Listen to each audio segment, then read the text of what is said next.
আন্তর্জাতিক বাণিজ্য এবং কূটনৈতিক সম্পর্কের ময়দানে ভারতের জন্য এক গুরুত্বপূর্ণ অধ্যায়ের সূচনা হতে চলেছে। বিশ্বের বৃহত্তম অর্থনীতি আমেরিকার সঙ্গে বাণিজ্য চুক্তির পথে অনেকটাই এগিয়ে গেল ভারত। এই চুক্তির ঘোষণা হতেই ভারতের ওপর আরোপিত শুল্ক কমিয়ে 18% নামিয়ে এনেছে আমেরিকা, যা নিঃসন্দেহে ভারতের কূটনৈতিক এবং অর্থনৈতিক সাফল্যের বড় প্রমাণ। তবে এই সিদ্ধান্ত শুধু শুল্ক হ্রাসের মধ্যেই সীমাবদ্ধ নয়। কেন্দ্রীয় বাণিজ্য এবং শিল্পমন্ত্রী পীযূষ গোয়েলের বক্তব্য অনুযায়ী এই দ্বিপাক্ষিক বাণিজ্য চুক্তির মাধ্যমে ভারত পাচ্ছে একাধিক কৌশলগত এবং অর্থনৈতিক সুবিধা, যা আন্তর্জাতিক বাজারে ভারতের অবস্থানকে আরও মজবুত করবে। আন্তর্জাতিক সম্পর্কের দৃষ্টিকোণ থেকে দেখলে এই চুক্তি ভারত আমেরিকা সম্পর্কের একটি নতুন মাত্রা যোগ করছে। দীর্ঘদিন ধরেই দুদেশের মধ্যে কৌশলগত এবং অংশীদারিত্ব জোরদার হয়েছে, হোক তা প্রতিরক্ষা, প্রযুক্তি, ইন্দো প্যাসিফিক নিরাপত্তা কিংবা জলবায়ু পরিবর্তন। সেই সম্পর্কের অর্থনৈতিক ভিত্তিকে আরও শক্তিশালী করতে এই বাণিজ্য চুক্তি এক গুরুত্বপূর্ণ পদক্ষেপ বলেই মনে করছে কূটনৈতিক বিশেষজ্ঞরা। এই চুক্তি নিয়ে কথা বলতে গিয়ে কেন্দ্রীয় মন্ত্রী পীযূষ গোয়েল স্পষ্টভাবে জানিয়েছেন, ভারতের কৃষক, ক্ষুদ্র এবং মাঝারি শিল্পের সঙ্গে যুক্ত মানুষদের স্বার্থকে সর্বোচ্চ গুরুত্ব দিয়ে দেখা হবে। আর তিনি জানিয়েছেন যে ভারতের আত্মনির্ভর ভারত নীতির আওতায় থাকা সংবেদনশীল এবং কৌশলগত পণ্যগুলিকে এই চুক্তির বাইরে রাখা হয়েছে, যাতে দেশের আভ্যন্তরীণ উৎপাদন এবং কর্মসংস্থানে কোনো নেতিবাচক প্রভাব না পড়ে। এই বক্তব্য আন্তর্জাতিক বাণিজ্য আলোচনায় ভারতের আত্মবিশ্বাস অবস্থানকে তুলে ধরে, যেখানে অনেক উন্নয়নশীল দেশ বড় অর্থনীতির সঙ্গে চুক্তিতে নিজেদের স্বার্থ বিসর্জন দেয়। সেখানে ভারত স্পষ্টভাবে নিজের জাতীয় স্বার্থকে অগ্রাধিকার দিয়েছে। এই চুক্তির আওতায় ভারত থেকে আমেরিকায় একাধিক কৃষি পণ্য রপ্তানির পথ খুলে যাচ্ছে। চা, কফি, মশলা, নারকেল তেল, এই ঐতিহ্যবাহী ভারতীয় পণ্যগুলি এবার থেকে কোনো শুল্ক ছাড়াই মার্কিন বাজারে প্রবেশ করতে পারবে। শুধু তাই নয়, ফল এবং সবজির ক্ষেত্রে বড় সুযোগ তৈরি হয়েছে।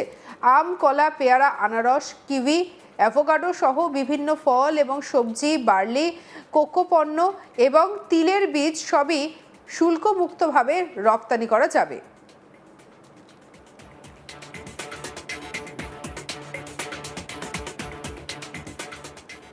আন্তর্জাতিক বাজারে ভারতীয় কৃষি পণ্যের এই প্রবেশ শুধুমাত্র বাণিজ্যিক লাভের বিষয় নয়, বরং এটি ভারতের সফট পাওয়ার বৃদ্ধির দিক থেকেও অত্যন্ত গুরুত্বপূর্ণ।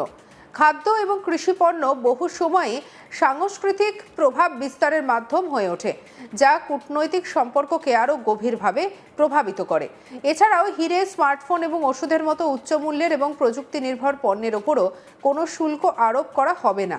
বিশেষ করে ফার্মাসিউটিক্যাল এবং স্মার্টফোন শিল্পে এই সিদ্ধান্ত ভারতের জন্য গেম চেঞ্জার হতে পারে, কারণ আমেরিকা এই দুই ক্ষেত্রে বিশ্বের অন্যতম বৃহৎ বাজার। বাণিজ্য চুক্তির খসড়া ইতিমধ্যেই চূড়ান্ত হয়ে গিয়েছে। মার্চের মাঝামাঝি সময় এই চুক্তি স্বাক্ষর করা হতে পারে। কেন্দ্রীয় মন্ত্রী পীযূষ গোয়েল জানান, অনেক পণ্যের ওপর কোনো শুল্ক লাগবে না, যেমন হীরের ওপর কোনো শুল্ক লাগবে না। এছাড়াও এখান থেকে যে সমস্ত ওষুধ রপ্তানি করা হয় তার ওপরেও কোনো শুল্ক লাগবে না। স্মার্টফোনের ওপরেও কোনো ট্যারিফ বা শুল্ক বসবে না। কি বলছেন কেন্দ্রীয় মন্ত্রী পীযূষ গোয়েল, শুনবো।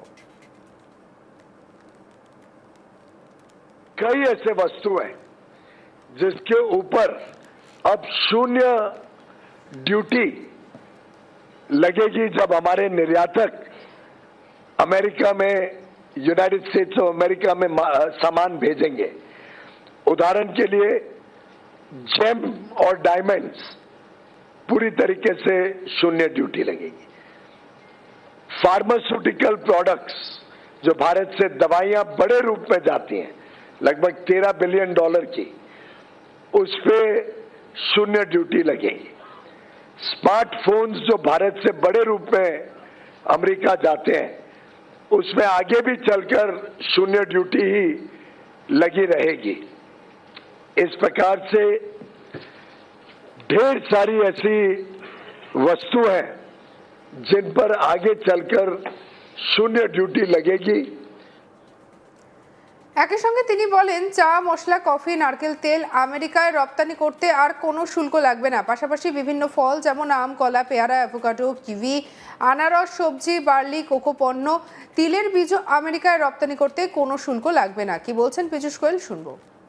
कृषि के क्षेत्र में भी ऐसे कई सारे वस्तु हैं जो भारत से निर्यात होंगे अमेरिका में, जिस पर शून्य रेसिप्रोकल टैरिफ लगेगा, एडिशनल ड्यूटी शून्य हो जाएगी। उदाहरण के लिए स्पाइसेस, चाय, कॉफी और उसमें से बने वस्तु, कोपरा यानी कोकोनट और coconut oil, vegetable wax, areca nut, Brazil के नट, कैशू नट, चेस्टनट, कई सारे फल और कई सारी सब्जियां जैसे कि एवोकाडोस, बनाना, केला, गुआवा, मैंगो, आम, kiwi, papaya, pineapple, shiitake, mushroom Kashmir का, बाकी अन्य विभाग से। इसी प्रकार से वेजिटेबल प्लेटिंग का जो मटेरियल होता है, वेजिटेबल सैप, कुछ वेजिटेबल के रूट्स जैसे टैरो, बैम्ब्रा बीन्स, कुछ सीरियल्स जैसे बार्ले, कैनरी सीड्स, कुछ बेकरी के प्रोडक्ट्स, कोका और कोका से बने हुए वस्तु, sesame seeds, poppy seeds, processed food, banana pulp के शेप में, सिट्रस के जूस, गुआवा और मैंगो का पेस्ट, पाइनएप्पल का जैम। अब ये सभी वस्तुओं पर जो हमारे किसान भारत में बनाते हैं, इस पर अमेरिका में रेसिप्रोकल टैरिफ 50% से घटकर शून्य हो जाएगा। शून्य। এই চুক্তির অধীনে আমেরিকায় ভারতের একাধিক কৃষি পণ্য রপ্তানি করা হবে। অনেক ভারতীয় পণ্যে এবার থেকে আর কোনো শুল্ক বা রেসিপ্রোকাল ট্যারিফ লাগবে না। চা, কফি, মশলা, নারকেল তেল আমেরিকায় রপ্তানি করতে আর কোনো শুল্ক লাগবে না। আম, কলা, পেয়ারা, অ্যাভোকাডো, আনারস, সবজি, বার্লি, তিলের বীজেও আমেরিকায় রপ্তানি করতে কোনো শুল্ক লাগবে না। আর অন্যদিকে এই চুক্তির মাধ্যমে ভারত আমেরিকা থেকে কিছু নির্দিষ্ট পণ্য আমদানি করবে। এর মধ্যে রয়েছে রেড সরগম, ট্রি নাট, ওয়াইন এবং স্পিরিট। আন্তর্জাতিক বাণিজ্যের নিয়ম মেনে এই পারস্পরিক আমদানি রপ্তানির ভারসাম্য বজায় রাখা হয়েছে, যাতে কোনো পক্ষই অতিরিক্ত সুবিধা বা ক্ষতির সম্মুখীন না হয়। বিশেষজ্ঞদের মতে এই চুক্তির মাধ্যমে ভারতীয় রপ্তানিকারকদের সামনে প্রায় $30 ট্রিলিয়ন একটি বিশাল বাজার খুলে যাচ্ছে। বর্তমান বৈশ্বিক অর্থনৈতিক অনিশ্চয়তার মধ্যে যখন ইউরোপ এবং অন্যান্য অঞ্চলে মন্দার আশঙ্কা রয়েছে, তখন আমেরিকার বাজারে এই প্রবেশ ভারতের অর্থনীতির জন্য এক বড় স্বস্তি। সঙ্গে রাখুন আজ তাক বাংলার ইউটিউব চ্যানেলকে লাইক, কমেন্ট, শেয়ার, সাবস্ক্রাইব করতে ভুলবেন না।